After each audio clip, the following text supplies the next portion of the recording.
Romance చేయడం ఒక ఎత్తు అయితే వాటిని అందంగా ఇద్దరి మధ్య భావాలను పలికించడం మరో ఎత్తు. ఇది అందరి డైరెక్టర్ల వల్ల కాదు. ఈ మధ్య కాలంలో ఎక్స్ప్రెషన్స్తో చూపించే కల్చర్ చాలా వరకు తగ్గిపోయింది.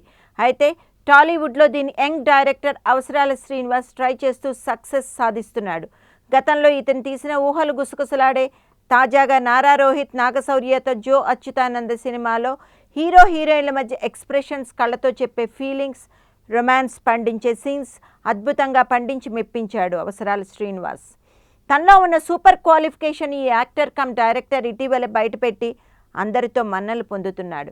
చాలామంది హీరోలు ప్రస్తుతం ఈ డైరెక్టర్తో సినిమాలు తీసేందుకు ఉత్సాహం చూపుతున్నారంటే మనోడి క్రేజ్ ఎంతవరకు వెళ్ళిందో చెప్పవచ్చు.